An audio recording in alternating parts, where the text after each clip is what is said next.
Sam here, and today I'm going to show you how I've made this beautiful card, which I think I'm going to call something like a quadruple diamond pop-up card or floating diamond card. It will be in the title. Basically, it all folds flat like this and it will fit in your envelope. I made this one during a YouTube live. You can go and watch that live craft along if you like. I'll have it linked below. And I made the matching envelope there as well. This one is lovely, so it will just naturally kind of pop up and then it displays like so. They can pull it out further if they want. You can wrap it around this way. It's entirely up to you. You can decorate all of these parts as well. I explain all that in the video. I'm going to make one today with Santa, but it's a really fun style. I'm actually going to be doing a little mini series of these kind of diamond folds. So I have also made this one, which you can catch over on my other Craft Along live YouTube channel. And I'm going to be sharing a video doing a graduation style. So these will all be graduation caps. These are great for putting the year 2025, someone's name, new baby, home, as I've done. So yeah, again, you'll see that one. So hopefully you enjoy this style. I'm also then going to do a larger, probably 8x8, probably do a C6 size, which is 6x8, and I might do another 5x7 version as well, because I've got another idea in my head. So very easy to do. You don't need any dies to make this one. And obviously I've decorated mine for Christmas, but you can decorate yours however you like. So let's get started and I'll show you how to make it. So I've used the cute Christmas set for both of those. So it was the Robin here, and then I'm going to use the Father Christmas today. But there is also the Vintage Christmas. You know, these are great topper stamps, so those focal images. So you'll be seeing some more videos using the other set. I've pulled out my old festive sentiments for the middle there, wishing you a fun-filled Christmas, and then I've decorated with my papers, a show-stopping Christmas. So I used the middle one for the other card, and then today I've used the big dots and this gorgeous paper here, which has a lot of the images. It's got the Father Christmas there. Got a template here, so if you want to take a screenshot, then you can use that then for reference, but I'm going to talk through. It's nice to have that visual. So you want to cut yourself 2 pieces of 10.5 by 6. Okay, and first of all, we're going to score these 4 vertical score lines. So you want to score at 1.5, 3, 6, and 7.5. You also just want to put a little marker at 4.5. So just push into the cardstock. You can see I've got a little arrow here. We just need that center point because that's where you're going to join your score lines. So 4.5, and then just flip the card and 4.5 again. Okay, and you want to do that twice. Next, we need to do these score lines all here, all the diagonals. So if you treat this as a square, so just ignore those side pieces, just look at this 6x6 square. You want to do 1 score line from the top of that square right the way down to the bottom, and then again from this corner right the way down. All right, so we'll do those ones first. I'm going to pop my stylus down there, line up the ruler, and then just score. And then again, top of this one, make sure you go to the right line. It's those outer score lines, like so. And then if you kind of treat it, pretend there's a score line or, you know, a black line through the middle there. You've got 4 little 3x3 squares, okay? And each of those have got the cross through. Now you already have the main one, but you have to do those little score lines there. And that's why that little marker here comes in. So just pop your stylus on there, and now you're going to go down to the bottom. I'm going down to this bottom side here, so it's that middle. I've just realized I forgot to give you the middle score line, which would help. Some of you might have noticed that. So when you've scored those ones, we've done our big cross, which is fine. Pop it on in this orientation, and you want to score at 3, but only between the first and the last score lines that you've previously done. So just hover your stylus over the first section and then score at 3 inches down to the last score line.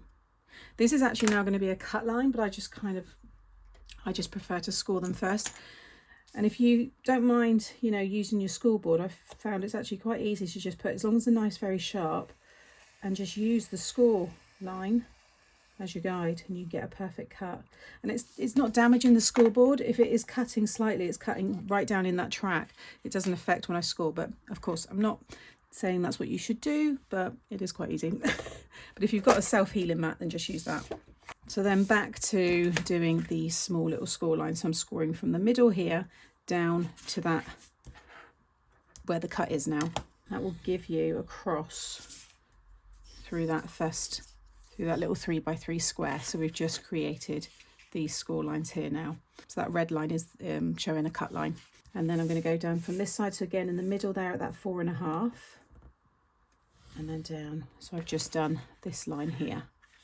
Okay, so you should now have this all done at the top, and then we just need to finish that off on the bottom. So I'm going to do this one now.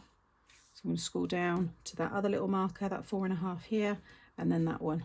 Okay, but as long as you know, maybe make yourself a template first. So just create that and use that as your practice, and then you can just write on it the name of the card, and then you know you've always got that then to go back on. So you want to create that twice. Here's one I've already folded.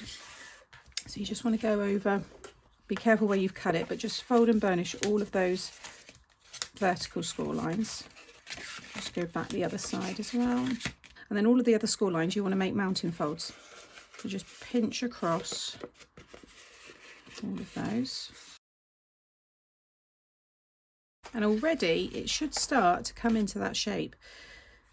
All of these vertical score lines now will be valley folds. So you've got a valley fold here, then these become valley folds, and as you pinch them, that's a valley fold, and that one is a valley fold. So as long as they're all valley folds, so these 4 lines here, it will all come in, and then just pinch that and just kind of push them under, like so. And then just flip it over and just give all those lines a good burnish, like so.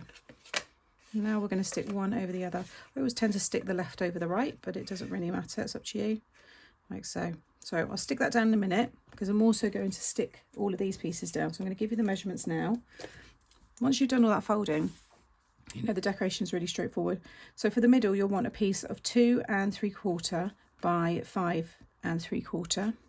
And then for the mat layer where I've got my sentiments stamped, you want a piece of 2.5 by 5.5. Okay, you can see how that is going to fit in the middle. Then for the 2 side pieces, that's that lovely paper there, you want 2 pieces of 1 1/4 by 5 3/4 and 2 pieces of 1 by 5.5. Okay, and then I've got 4 pieces of 1 7/8 squared and then 1 5/8 squared, and that's using that other paper and the mirrored card there. And then I've got my 2 lovely Santas. So I've done some reverse stamping with these. I'll put a tutorial up of reverse stamping because it's very easy, but this is the original image, and then that's a reverse stamped one. And you see how they're going to sit over the top there. Now what I did when I stuck it down is underneath, I put foam at the kind of bottom of this point and then the top of this point. So it keeps them together, because you'll see they do kind of move. So if you want to keep that in that position, then use your topper to kind of connect it. If you want to decorate all of the triangles here, you want these same sizes, but what you'll do is you'll cut it in half that way, and that will fit onto these big sides. You might have to trim a little bit off the long side, but you'll see what you need to cut away. And then that half piece you'd cut in half again this way, and it will fit into these sections. But I actually kind of like it plain. Obviously it's quicker as well, but I think it just shows the fold really well without making it more busy, because there's a lot going on there. So it's up to you, but that's all you need is just these ones. Just cut them in half and then in half again for the, you know, the different size pieces. So I'm going to get all of this stuck down.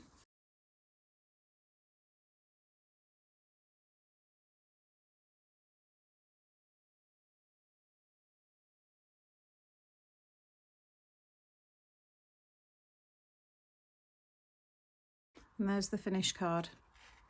How cool is that? It's obviously a bit hard for me to hold it up this way, but that is how it will look displayed. You can see it stands up perfectly. You can pull it out further if you want. You could have it around to the side.